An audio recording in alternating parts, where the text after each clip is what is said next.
Good morning. भौतिक विज्ञान की क्लास में आपका फिर से स्वागत है। लास्ट इलेक्ट्रॉनिक्स वाले लेक्चर में हम थ्योरम्स के बारे में स्टडी कर रहे थे और उनमें 2-3 थ्योरम हो भी गई थी। अभी क्या एग्ज़ाम का ड्यूरेशन चल रहा है, इसलिए थोड़ा सा लेट हो रहा है लेक्चर्स में, है ना। तो धीरे धीरे एग्ज़ाम सब कम होती जा रही हैं, तो लेक्चर्स वापस से अपने रूटीन पे आ जाएंगे। ठीक है, आप अपनी स्टडी जारी रखें। ठीक है, और अभी अपन 3 थ्योरम पढ़ चुके थे। इसमें अधिकतम शक्ति संचरण प्रमेय अब चौथी थ्योरम अपने पास है। इससे पहले 3 कौन से पढ़ चुके थे आप? पहली तो अधारोपण सुपरपोजिशन थ्योरम पढ़ चुके, दूसरी थेवेनिन पढ़ चुके, तीसरी आपने नॉर्टन पढ़ ली थी, और चौथी अब कौन सी आ रही है? अधारोपण मैक्सिमम पावर ट्रांसफर थ्योरम, अधिकतम शक्ति संचरण प्रमेय। इसकी अपन बात करें। इसका स्टेटमेंट देखो क्या होता है। अधिकतम शक्ति संचरण का होता क्या है इसमें, और अपन क्या पढ़ते हैं इसमें वो भी कि द्विपार्श्विक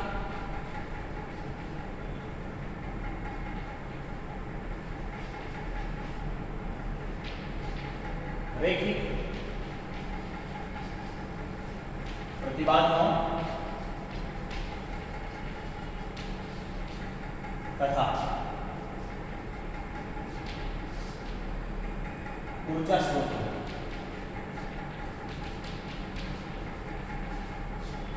से युक्त जाल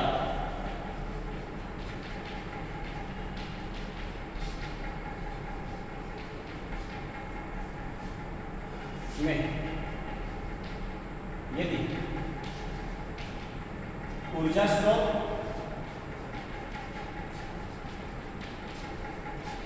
यांत्रिक प्रतिबाधा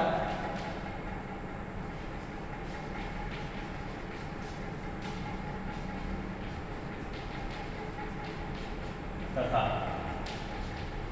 लोड प्रतिबाधा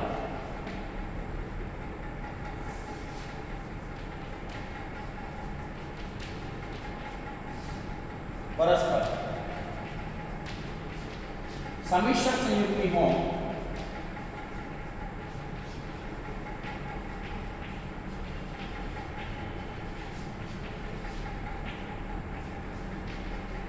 तो इस स्थिति में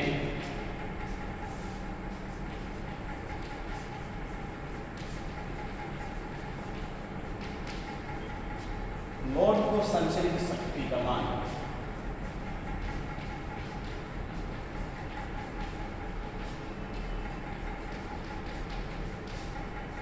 अधिकतम होता है।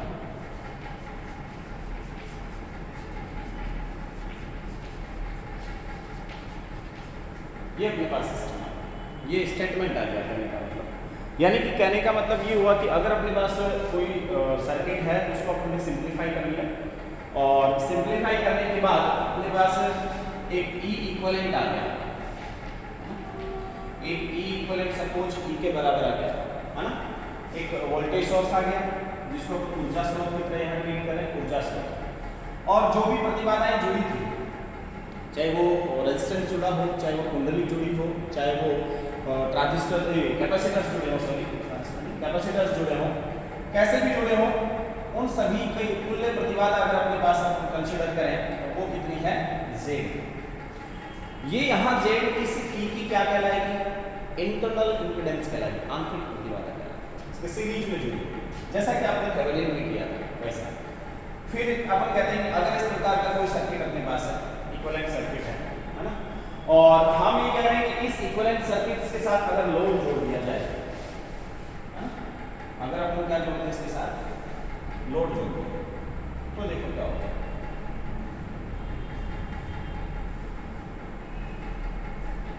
ये Z L जोड़ दिया, ये लोड जोड़, ठीक है, लोड, और ये यहाँ क्या कहलाएगा? जो Z इक्विवेलेंट भी लिख सकते हो आप, कोई दिक्कत नहीं है। ये आंतरिक प्रतिबाधा,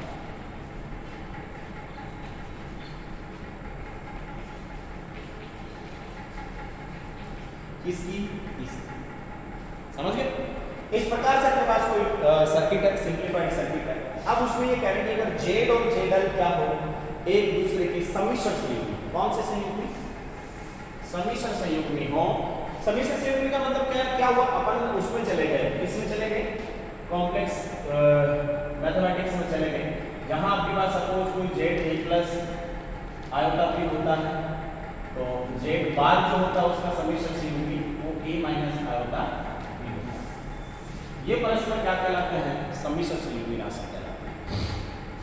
आप पहले भी पढ़ चुके हो कि ये जो इम्पीडेंसेस होती है, प्रतिबाधाएं होती हैं, इनमें लॉर्ड रियल क्वांटिटी के रूप में होती है और जो कुंडली या कैपेसिटर होता है उनको अपन इमेजिनरी क्वांटिटी की फॉर्म में लिखते हैं। और जेड को समाता है लेट, अपन प्रूफ अपन शो करेंगे। अभी अपन क्या करेंगे? प्रूफ शो करेंगे।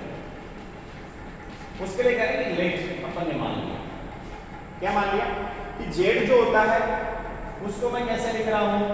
आर प्लस जे एक्स से। जहां आर क्या है? रेजिस्टेंस शो करेगा और एक्स क्या है? या तो कैपेसिटर हो सकता है या कोई कॉइल हो सकता है। समझ गए बात? वो पार्ट अपने पास इमेजिनरी पार्ट के रूप में, क्यों पावर लॉसेस में होता नहीं, इसलिए अपन इंपेडेंस को किसके इमेजिनरी पार्ट के रूप में शो करते हैं। सारा का सारा पावर कंज्यूम कौन करता है? रेजिस्टेंस करता है ना, इसलिए अपने इंपेडेंस को इस कॉम्प्लेक्स फॉर्म में इस प्रकार से लिखते हैं। ऐसे ही अपने क्या मान लिया कि जेड एल जो अपने पास है, जेड एल वो कितना है? R plus J x.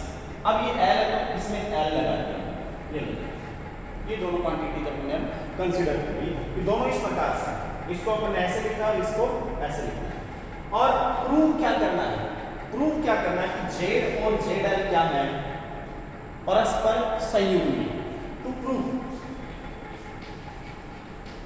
Prove क्या करना है कि जेड बार जो होगा वो किसके बराबर होगा? Z L. यानी जेड एल जो होगा वो किसके बराबर होगा? जेड बार के बराबर। समझ गए? ये कंडीशन अपनी और कुछ नहीं, ठीक है? क्योंकि जेड का समीकरण सिंपली जेड बार होगा वो किसके बराबर होना चाहिए? जेड एल के, तभी पावर क्या होगी? इस लोड को मैक्सिमम होगा, ठीक है? अब देखो अपन क्या करते हैं। हम ये देखते हैं कि सपोज इस सर्किट में करंट जो फ्लो हो रही है वो आई फ्लो हो रही है, तो करंट का मान कितना होगा? फ्लो केवीएल, ठीक है? ये प्रूव करना आपको अपन यहां से लेके चल रहे हैं। तो केवीएल से अपने पास करंट कितनी आ गई? आई बराबर ये आपके पास है और इंपेडेंस टोटल कितनी है? जेड प्लस जेड आई, यानी आई कितनी होगी?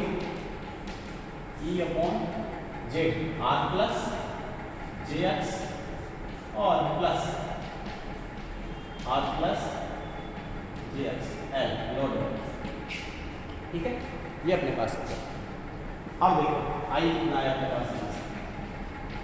ई अपॉन ये रियल पार्ट एक साथ R plus R L plus J X plus X, ये इक्वेशन आ गया एक सब करंट। अब करंट आ गया तो इस लॉड में से भी यही करंट जाएगी आई, तो इस लॉड को पावर ट्रांसफर कितनी होगी? पावर ट्रांसफर टू लोड,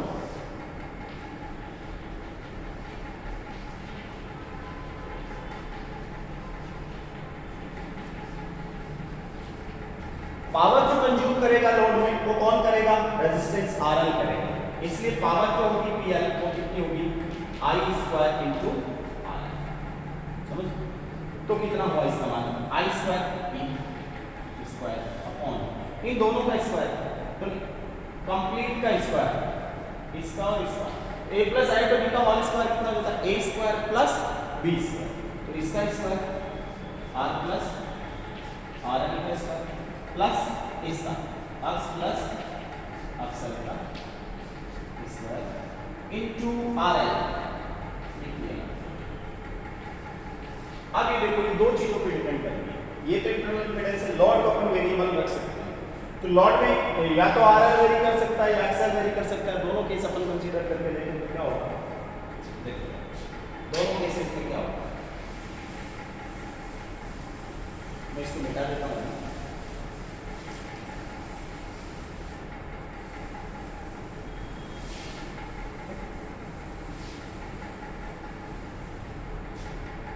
देखो यदि कौन वेरिएबल है? एक्सल वेरिएबल,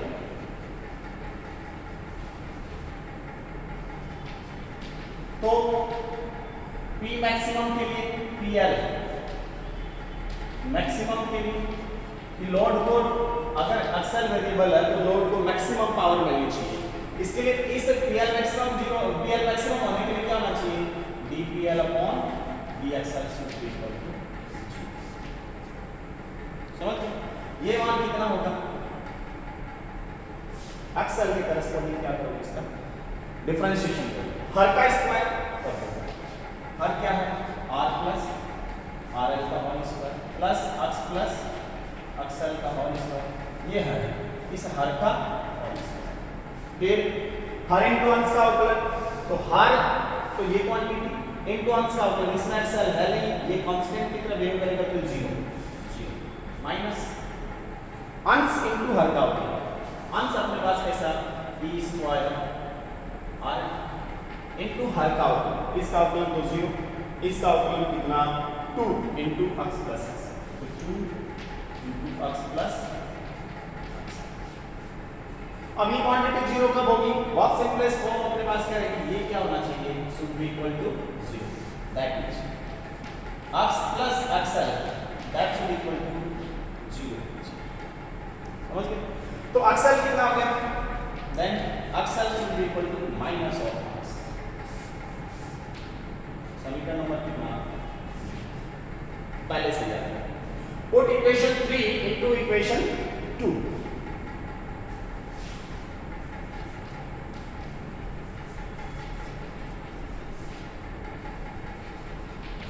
इनटू इक्वेशन 2 क्या रहेगा?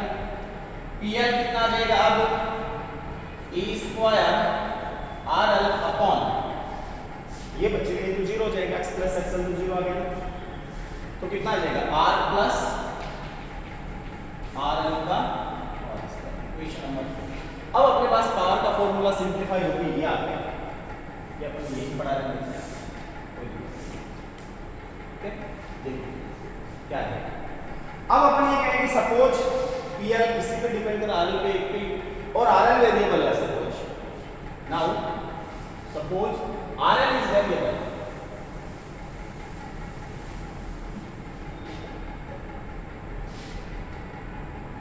ये देखिए अब ये आरएल क्या है, देन for PL maximum क्या होना चाहिए BPL upon BRL that should equal to, ये 0 होना चाहिए, और ये 0 होने के लिए क्या करोगे? करो इसका अवकलन RL का क्या है?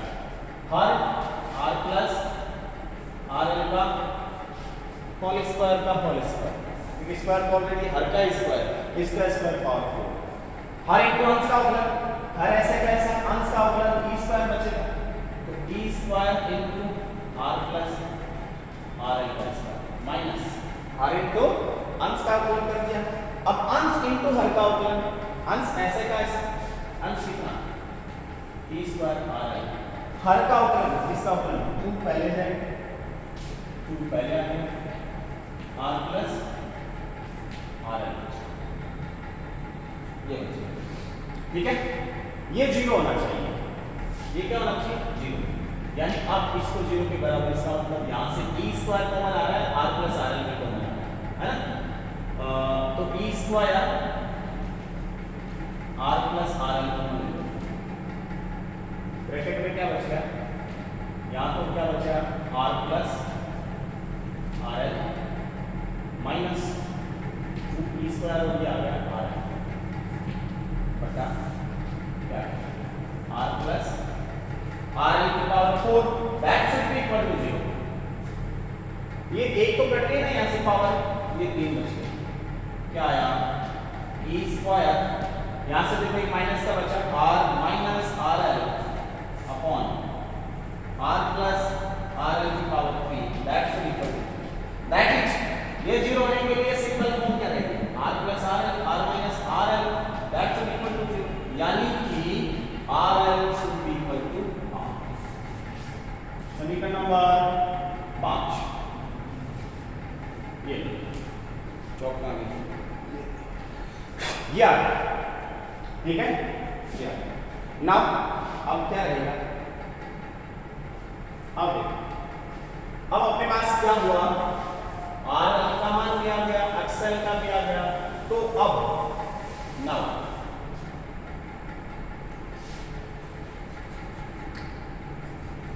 जेड एल बराबर R L plus G X, equation number, put equation 3 and 5 into equation 6.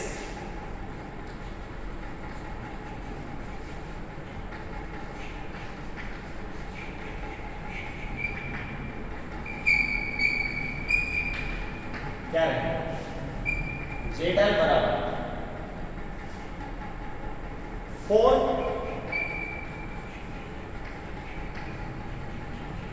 Maximum power through Lord, है ना, कि लॉर्ड से अधिकतम पावर ट्रांसफर होगी। उस केस में अपने पास 3 और 5 आए और उनको अपन को उस केस में 6 में रखना है। क्या आएगा? आर एल की जगह तो आर और जे एक्सएल की जगह क्या है? Minus, minus J that is equal to J X 2।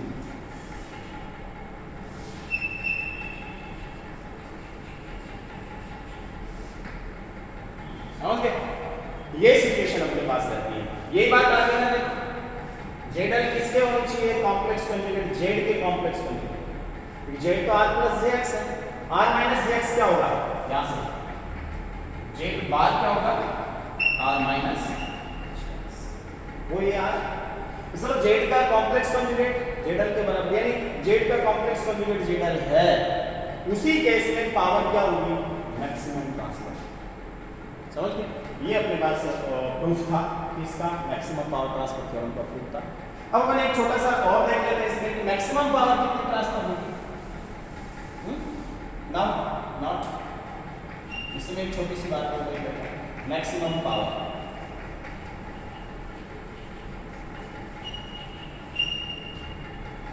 PL maximum, PL maximum के लिए ये समीकरण 4 में रखेंगे अपन, ए स्क्वायर आर तो है ना, ठीक है। आर की जगह क्या रख सकते हैं? आर एल अपने पास है अपॉन, आर की जगह क्या रख सकते हैं? आर एल, तो are L plus R L 2 R L 4 R L से, ठीक है। तो पीएल मैक्सिमम ये घटेगा e स्क्वायर अपॉन 4r, ये Lord of transfer maximum power equation number वहां यहां छोटा बन है, समझ गए? ये Lord of power maximum transfer. यहां से एक छोटी सी चीज और भी अपन देख सकते हैं, क्या देख सकते हैं?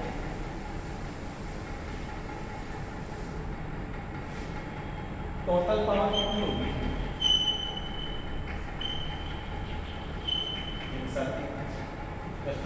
टोटल पावर कितनी होगी?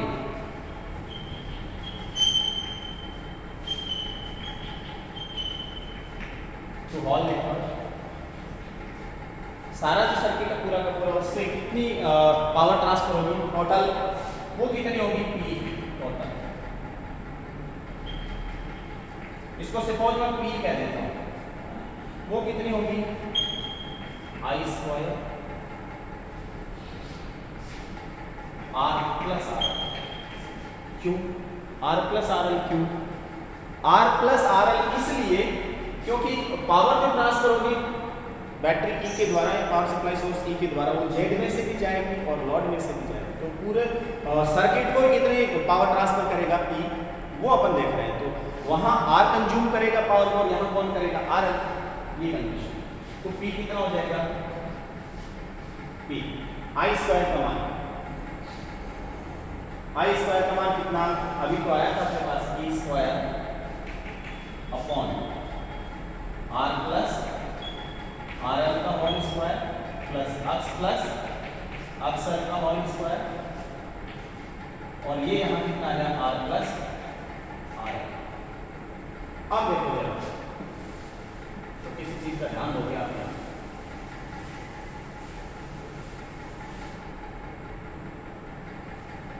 अधिकतम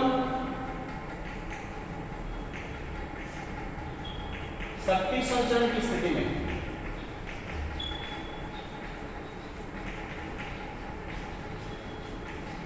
आप भी जानते हो विकर्ण शक्ति संचरण की स्थिति में R किसके बराबर होता है, RL, और अक्ष किसके बराबर होता है, अक्ष माइनस। दोनों ही मान याद रखेंगे तो P कितना हो जाएगा, E स्क्वायर इंटू 2RL पहली बात बटा RL प्लस RL 2RL का whole square 4RL square plus ये 0 ये 2 से 2 कैंसिल, RL से 1 और P कितना आया, P स्क्वायर 1